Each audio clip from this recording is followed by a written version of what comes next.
Recently, there were two games that came out at almost the same time which were both very similar. Crystar and Oninaki are both action RPGs, they both share a dark theme that deals with death, and they both feature similar aesthetics although they are both unique in their own way.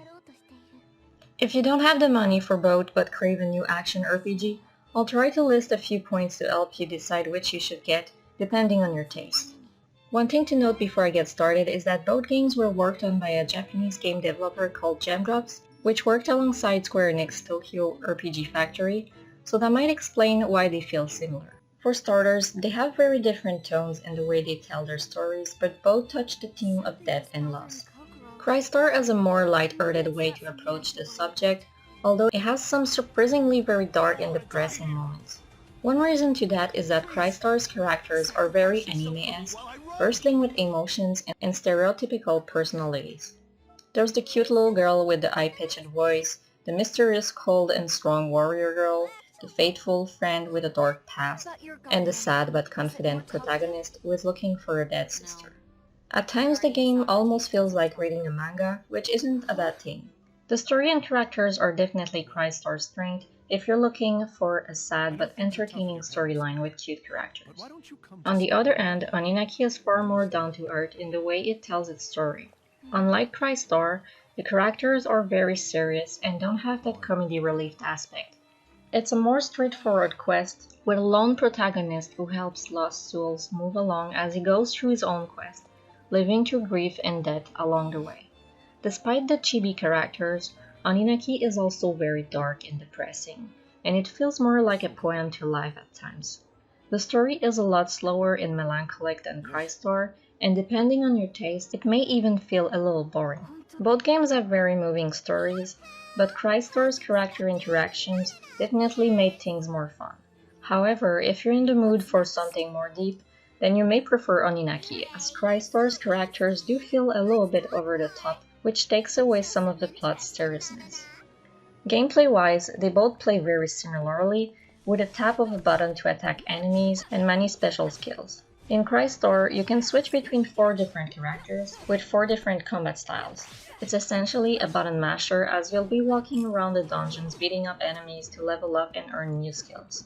You'll also be able to summon your guardian at times to perform more powerful attacks and gain extra defense. Aside from that, there isn't much to the battle system. There is barely any customization outside of upgrading your weapons, and you'll be constantly beating up the same enemies over and over again in the same dungeons. I really wish I could say more about Crystar's battle system, but there just isn't really anything special about it, which is a shame. In that department, Oninaki turns out a bit more interesting. Although it's also a button masher, Oninaki features spirits called demons which you can recruit to fight alongside you. There are 11 demons in total that you can get throughout the game, and they each fight very differently with original weapons. My personal favorite was Zephyr, a wolf creature which you can also ride around. Each demon has its own skill tree where you can unlock more skills and bonuses. Unfortunately, it takes quite a bit of grinding to unlock skills, as new demons are pretty much worthless when you first get them. This led me to only use about 2 demons for the whole game, as grinding up all the demons would have taken quite some time. The game is already pretty repetitive, so I felt it was best to concentrate on leveling up my favorite demons. If only the XP was shared between all demons, I think this would have made the game a lot more fun and kept the battle system more exciting.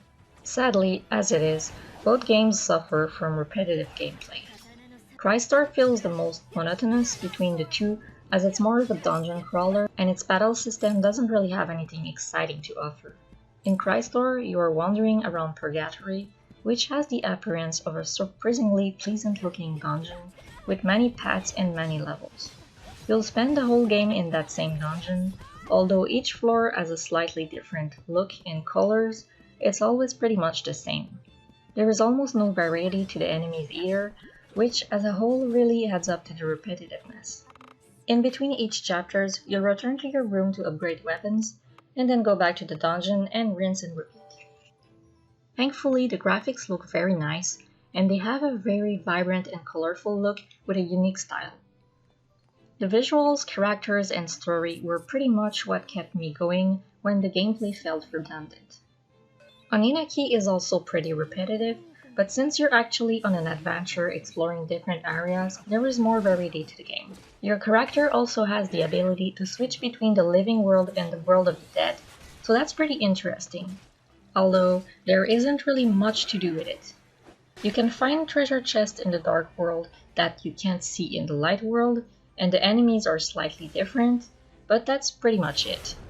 There aren't any secret paths or any reason to explore both versions of an area, so that was pretty disappointing for such a cool feature. You just go through, beat the enemies, a boss, watch a cutscene, and then move on to the next. While I did still enjoy it, the second half of the game really slows down, as it stops introducing new areas and makes you go through the same ones again and even beat the same enemies and bosses again, sometimes up to 3 times. By then, however, I had unlocked some pretty nice moves for my demons, so at least the battles were still fun. Oninaki also looks great visually, with a soft color palette which makes it look like a watercolor painting. I just wish there were more areas with colors like that pink forest, since most areas look similar with the same brown and gray colors which get a little boring. The cute chibi characters also look out of place in this dark and depressing tale, which was slightly weird. Overall, both Oninaki and Crystor have similar strong points and flaws, so it's very hard to choose between the two. They both are very repetitive, but they both look good and have great stories to tell. It really depends on your tastes. Oninaki feels more serious and grounded. It also has a more fun and full-fledged battle system with customization and more variety in the places you explore, but it also feels a little boring overall. Crystar, on the other hand, has a pretty tedious battle system with a bland dungeon to run through, but the characters are very charming and the story has a nice mix of very depressing moments and a few more upbeat ones. If you're into anime and visual novels, I would probably go with Crystar, as it also has a fully dubbed English cast, while Oninaki doesn't.